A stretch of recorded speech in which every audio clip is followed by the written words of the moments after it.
जय श्री कृष्णा दोस्तों। समय आने पर इतना देगा भगवान, संभाल नहीं पाओगे।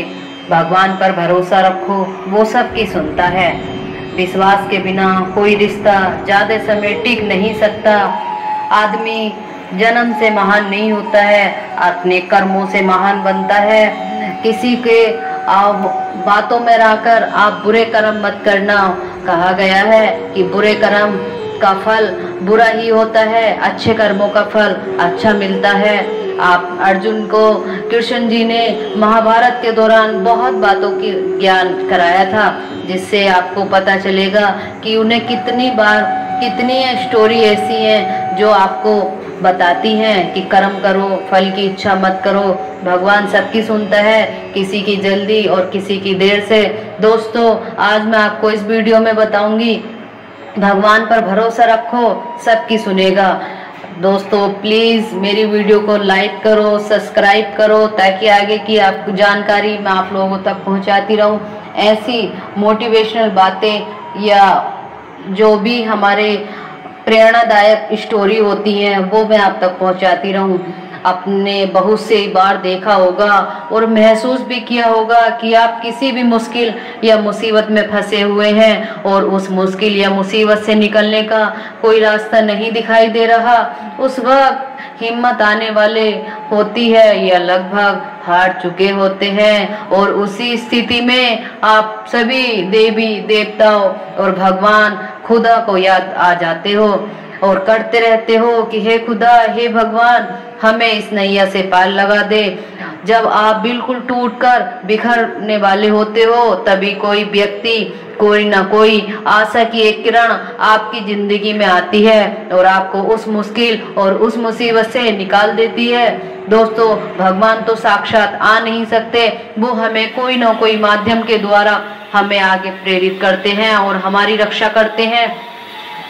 सपोज करो कि आप कहीं जा रहे हैं और किसी ऐसी जगह पर आपकी गाड़ी खराब हो जाए जहां जंगल हो, सुनसान रास्ता हो और डरावनी रात और अंधेरा हो, आपके मोबाइल में नेटवर्क ना आ रहा हो, या मोबाइल की बैटरी डाउन हो, या मोबाइल में बैलेंस नहीं, खत्म हो जाता है, मतलब आप किसी भी तरह किसी से कांटेक्ट नहीं कर पा रहे हैं, तो उधर से कोई भी गुजर ना रहा हो और एक दो गुजरे हुई तो उन्होंने आपकी मदद नहीं की, तब सोचो आपकी स्थिति कैसी होती है, आपकी हालत क्या होगी। एक दो रात ऊपर से बदमाशों, डकैतों का डर और जंगली जानवरों का डर, जब जरा सी आहट भी आपकी जान निकालने के लिए काफी है, आपको साक्षात यमराज सामने दिखाई देने लगते हैं।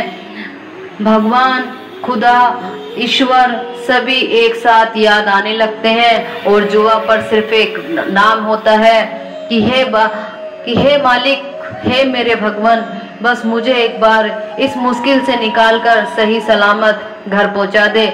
कुछ लोग तो मन्नत तक मांग लेते हैं, मंत्रों का जाप करते हैं और वहीं पर मंत्रों का उच्चारण करना शुरू कर देते हैं। आपका खून जब बिल्कुल सूखने लगता है और आपको कोई किरण दिखाई नहीं देती, आपको कोई रास्ता नजर नहीं आता, तभी कोई ना कोई आपके पास आकर रुकता है और आपकी मदद करता है, जिससे आपकी सलामत घर पहुंच जाते हैं। और घर पहुंचकर आप उस व्यक्ति को बार बार धन्यवाद देते हैं कि अब यहाँ पर एक बात सोचने वाली है कि क्या वह व्यक्ति अपनी मर्जी से आया था, क्या उसका आना एक इत्तेफाक था, या उससे उस रब ने, उस मालिक ने, उस भगवान ने, उस खुदा ने आपके पास भेजा था, या साइंस की टेक्नोलॉजिकल द्वारा आप सोचते हैं कि शायद इत्तेफाक था। लेकिन जहां तक मेरा मानना है, उसे उस मालिक, उस भगवान ने आपके पास भेजा था ताकि आप उस मुसीबत से निकल सकें, क्योंकि ईश्वर सभी जगह होता है। हर पत्ते, हर कण, हर जगह, हर सांस, हर पल वो आपके साथ होता है। वो आपकी मदद करने के लिए किसी न किसी को आपके पास भेजता है। तो मात्र एक उदाहरण था, इसी तरह की बहुत सी बातें हमारी जिंदगी में आती रहती हैं। आज भी मैं एक ऐसी ही कहानी आपके सामने पेश कर रही हूँ जो आपको बताएंगी कि भगवान सबकी सुनते हैं और सबकी मदद भी करते हैं। बस आपको धैर्य, धैर्य, धैर्य और खुद पर तथा भगवान पर विश्वास रखना चाहिए। एक बहुत बड़े राजा तथा मशहूर डॉक्टर थे जिनका नाम चक्रवर्ती था। वह एक कैंसर स्पेशलिस्ट थे। एक बार वे किसी सम्मेलन में भाग लेने के लिए किसी दूसरे शहर में जा रहे थे। वहां उनको नहीं उनकी मेडिकल रिसर्च के महान कार्यों के लिए पुरस्कार दिया जा रहा था। बड़े उत्साहित थे तथा जल्द जल्द वहां पहुंचकर पुरस्कार पाना चाहते थे। उन्होंने इस शोध के लिए बहुत मेहनत की थी। जब आपने किसी लगन और हिम्मत के साथ मेहनत की हो तो उसके फल, उसका सम्मान लेने के लिए या उसका रिजल्ट आता है तो आप हमेशा, आपके जो अंदर की खुशी होती है, एक चाहत होती है उसे पाने की, जब वो पूरी हो जाती है तो कितने एक्साइटेड होते हैं उस चीज़ के लिए। उनके जहाज के उड़ने के कुछ समय बाद उनके प्लेन में तकनीकन खराबी आ जाने के कारण प्लेन, हवाई जहाज को आपातकालीन लैंडिंग करनी पड़ी।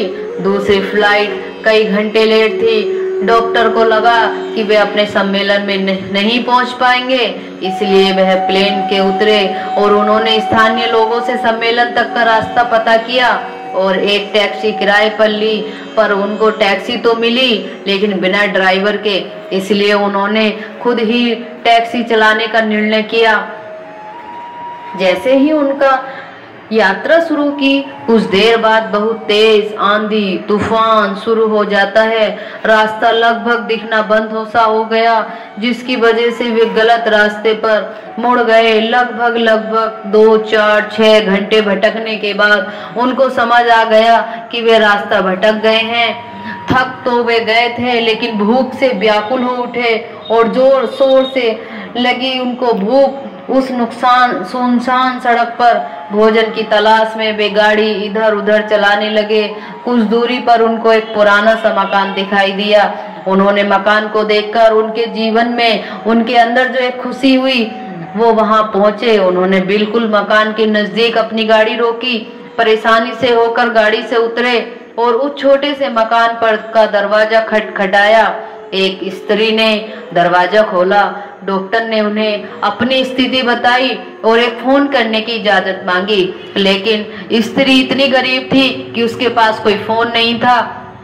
उसने बड़े प्यार के साथ, उस स्त्री ने बताया कि उसने यहाँ फोन नहीं ले रखा है। फिर भी उसने उनसे कहा कि मैं आपकी मदद कर सकती हूँ, आपके लिए कुछ कर सकती हूँ।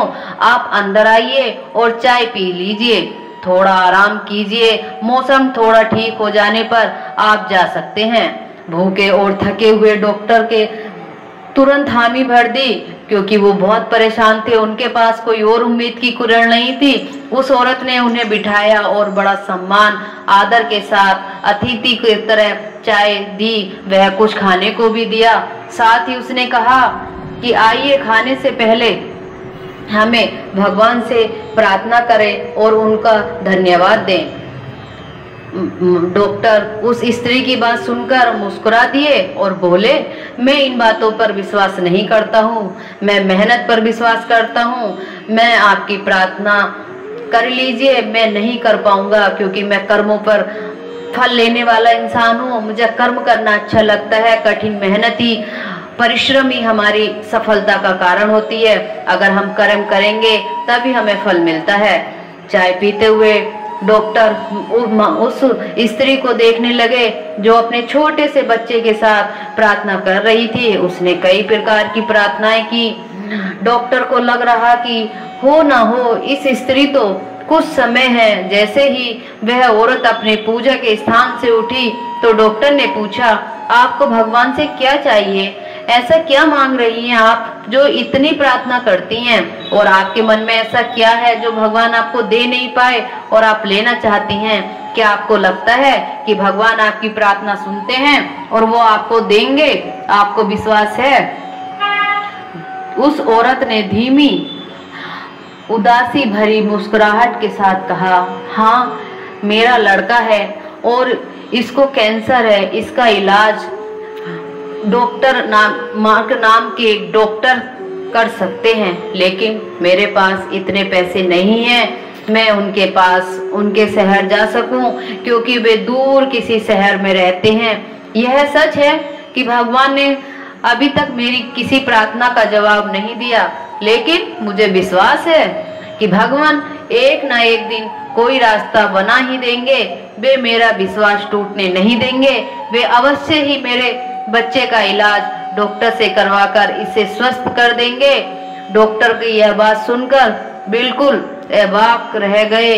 कुछ पल के लिए रुक गए, खामोश हो गए, ठहर गए। उनकी सांसें रुक गईं और उनकी आंखों से आंसू गिरने लगे। वे अपने मन में कहने लगे, भगवान महान है, भगवान है, भगवान किसी न किसी रूप में हम लोगों के बीच हैं। तभी तो इस स्त्री को इतना विश्वास है और मैं यहाँ हूँ। ये सब बातें वो अपने मन में सोच रहे थे। उन्हें सारी घटनाक्रम याद आने लगा। कैसे उन्हें सम्मेलन में जाना था, कैसे उनके जहाज को इस अनजान शहर में आपातकालिक लैंडिंग करनी पड़ी, कैसे टैक्सी के ड्राइवर नहीं मिला और तूफान की वजह से रास्ता भटक गए और वो यहाँ से यहाँ आ गए। वे समझ गए कि यह सब इसीलिए नहीं हुआ कि भगवान को केवल इस औरत की प्रार्थना का उत्तर देना था, बल्कि भगवान उन्हें भी एक मौका देना चाहते थे कि वे भौतिक जीवन में धन कमाने की जगह प्रतिष्ठा कमाने आदि से ऊपर उठें और असहाय लोगों की सहायता करें। डॉक्टर समझ चुके थे कि वो मुझे भी बताना चाहते हैं कि मैं सिर्फ पैसों के पीछे नहीं, लोगों की मदद करूं। वे समझ गए कि भगवान चाहते हैं कि उन लोगों का इलाज करूं जिनके पास धन तो नहीं है लेकिन उन्हें भगवान पर विश्वास है। उन्होंने इस स्त्री को सच्चाई बताई। उसके बच्चे का इलाज करने से उसे बिल्कुल स्वस्थ कर दिया और वे असहाय और गरीब लोगों का इलाज फ्री में करने लगे। ये कहानी हमें दो सीख देती है। एक तो वे कि हमें कभी भी भगवान से भरोसा नहीं तोड़ना चाहिए और दूसरा जितना हो सके हमें दूसरों की मदद करनी चाहिए। जब भी हम दूसरों की मदद करते हैं तो हमें खुशी मिलती है और वो खुशी का कारण है भगवान, क्योंकि हम जितना खुश रहेंगे तभी हम ऐसी चीजों से दूर रहते हैं और भगवान का भरोसा बना रहता है हमारे मन में। आप चाहे भी किसी की मुश्किल में हो, चाहे आप पर कितनी भी बड़ी मुसीबत आ जाए, आपको कभी भी भगवान के ऊपर से भरोसा तोड़ना नहीं चाहिए। अगर आप हिम्मत और धैर्य के साथ मुश्किलों का सामना करते रहेंगे और आपको खुद पर तथा भगवान पर भरोसा है, अटूट विश्वास है, तो भगवान आपकी जरूर सुनेंगे और आपके विश्वास को टूटने नहीं देंगे। चाहे थोड़ी देर हो जाए लेकिन वो आपके लिए कोई ना कोई रास्ता ऐसा बना देंगे जिससे आप उस मुसीबत से निकल जाओगे। अगर आप पर ध्यान से देखेंगे और महसूस करेंगे तो पाएंगे कि जिंदगी में सबके साथ ऐसी घटनाएं होती हैं। जब भी आप अकेले बैठे हो, भगवान का ध्यान करना और ध्यान से आत्मा से परमात्मा का मिलन कैसे होता है ये देखना और आपके अंदर की जो खुशी है वो कैसे बाहर आती है, और तब आपको रियलाइज होगा कि आपके जीवन में भी बहुत सारी चीजें ऐसी हैं जो आप नजरअंदाज कर देते हैं, लेकिन वो नजरअंदाज नहीं करनी चाहिए। वो हमारे जीवन के एकमात्र एहसास है जो भगवान हमें दिखाते हैं और हम जानते हैं उन उम्मीदों को कि जो आपकी पूरी होती हैं और आपको हिम्मत मिलती है। आपको हिम्मत नहीं हारनी है, तब आपको कहीं से अचानक मदद मिल जाती है, आशा की एक किरण दिख जाती है। तो बस आप धैर्य के साथ भगवान में विश्वास रखें। भगवान आपको हर मुश्किल हर मुसीबत से निकाल देते हैं। दोस्तों, इस वीडियो से हमें सीख मिली है कि भगवान है, भरोसा रखना चाहिए। दोस्तों, आगे की ऐसी वीडियो और स्टोरी जानने के लिए आप मुझे सब्सक्राइब करें, प्लीज लाइक करें और मैं आगे की वीडियो आप लोगों तक पहुंचाती रहूंगी। राधे राधे दोस्तों।